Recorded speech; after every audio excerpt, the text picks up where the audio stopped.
Okay, so welcome back to the Gaming X, and now for something completely different for the channel. A puzzle game with edutainment elements for the Nintendo Switch.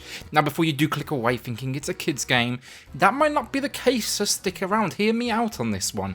I think personally it could appeal to any age group, and I'm even giving a copy away. Publishers, they're just so generous around Christmas and we appreciate it. So hit like, hit subscribe, and with that, let's get this started.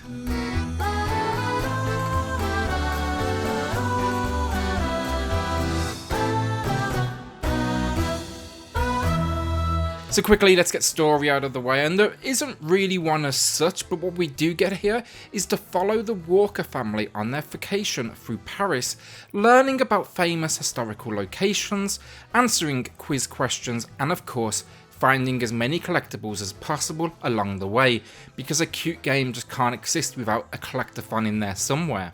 I've got to say though, it's a nice mask over what could have easily been just hundreds of puzzles and nothing more. That's what we normally see in the genre, and it's a nice attempt to, get younger family members, younger kids into its addictive gameplay.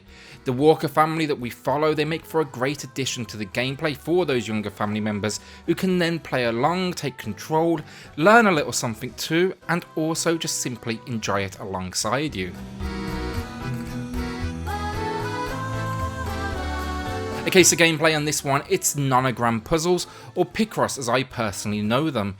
It's a simple formula that can quickly escalate into some difficulty if you've ever tried it before. They are basically picture logic puzzles in which cells in a grid must be coloured or left blank according to numbers at the side and top of the grid to reveal a hidden picture. So let's say in this example, the Eiffel Tower, that might be one of the images we're looking for. Yes, I did pull that description straight from Wikipedia if it wasn't obvious already. It's not an easy thing to almost describe, and it is a little more complicated than it sounds, I'll give it that. But the game here, it does a great job of explaining how all of this works for those new to the Picross world. Now when it comes to puzzle count, you want something that's going to be keeping you busy for a long time, and they ain't shortchanging you here. We're getting 140 puzzles to play our way through alongside 3 different difficulty levels. For me, that's where it breaks its kid formula, or at least in presentation nearly immediately, giving us options for different age groups and skill levels. Yeah, it's never gonna get crazy difficult, but it did enough to get me thinking, I can at least say that. Difficulty here isn't puzzle size either, just be aware of that, it's more on the guidance the game gives you. Will you be on easy where the colours, they switch automatically, or the highest where manual input is needed and there's just seriously no hand holding, you've pretty much got those numbers and that's about it to go from. Now to build upon all of this, you also get a certain amount of attempts, the ability to reveal some of the puzzle pieces and where they need to go, that's always useful if you're stuck, and then there's also a few other power-ups just to make things a little bit more entertaining. These are earned through progression and making the right moves consistently, and overall I've got to say between the puzzles, the quiz questions, and the collectibles, it all comes together to make a nice little package. If puzzles they're not your thing though, I would say stay far away from this one.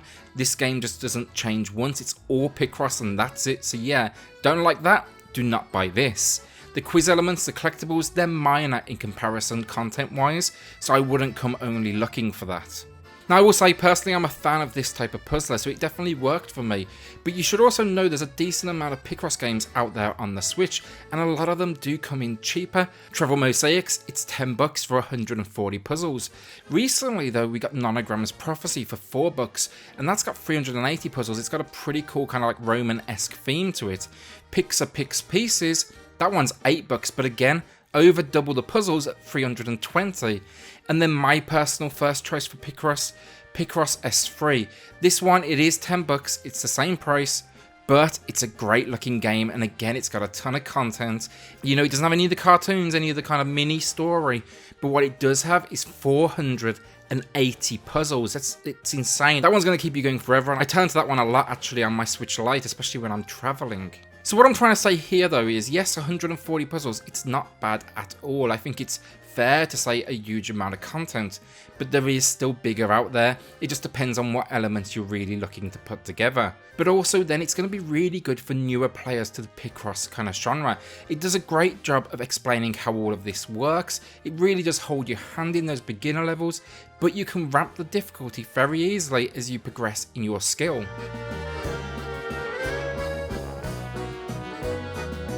Okay, so visually speaking, I've got to say Travel Mosaics is one of the best looking Picross games on the Switch. Not for the Picross itself, while it is colourful and they've definitely made the most of it, it's hard to make coloured squares look good, honestly.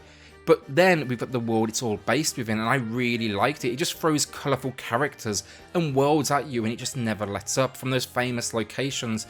And then even the menus, again, they just scream fun. They just throw colour in your face, and they know exactly who they're trying to appeal to.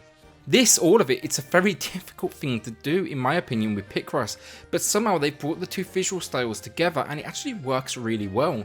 My only question though is how many kids out there are hunting down Picross nowadays over, let's say, Fortnite? Yeah, there's younger gamers out there than that, of course, but it's going to need to be played with an adult who can guide them through it, in my opinion, especially after those first few levels are out the way. Don't buy it for your kids if you don't like puzzles yourself. This would probably be your nightmare, with constant questions and guidance no doubt required. Visually though, overall I really like this one. Even as a grown-ass man, I can appreciate something different and unique. I like the characters. Yes, they're basically copies of every animated animal movie of the last 10 years, but they chose the influence wisely, and I was smiling throughout. I mean, just take a look at Pix, that game, to see just how boring it could have looked. Overall, graphically, I think this is one of the best looking Picross games on the Switch right now, up there next to Picross S3. Okay, audio in this, it's going to be short, not much going on, background music, some sound effects for puzzle pieces, but it didn't really need anything else, honestly. The music's relaxing, which is great as the puzzles get progressively harder. It can kind of help with the frustration. Once I was 20 minutes into this, I was onto my Switch Lite with the game on mute, while I was either watching TV in the background, or I even played this one while I was travelling on a flight from San Francisco. It's great for that kind of background play. It doesn't need too much of your attention. Don't go into this one basically looking for audio. The music gets repetitive, and if anything, I'd say expect this one to be on mute a lot of the time. Not necessarily because it's bad, you just don't really need it.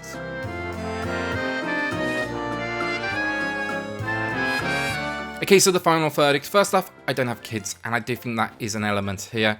Also, I'm not hugely into edutainment, and I would say clearly that's probably for a younger market, but I can say this. I had fun here, and a lot of it. As Picross goes, it is more simplified, but that's not a bad thing, honestly. Great puzzles, fun visuals. The quiz questions are actually kind of cool to mix things up as well.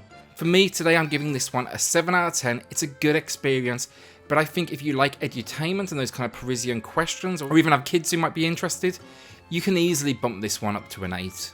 Just know for Picross players out there, it's more beginner level overall, and there is cheaper options with more puzzles out there. Picross S3 is an amazing 9 out of 10 for me, so if you're looking for more challenge, maybe head to that one, you won't regret it. And with that, thanks so much to everyone who's joined the channel. We really do appreciate it. This last few weeks has been kind of crazy for us, and we can't thank you enough. To enter the competitions we have right now, just head over to the description and comment below and get yourself in the draw to win a copy of this. And we also have one for Riverbond running right now as well. With that, hit subscribe, join the family, hit that like button. Let's give a Picross game a little love today, and let me know if you're a fan of the puzzle genre in the comments below. I'll see you all on the next Gaming X.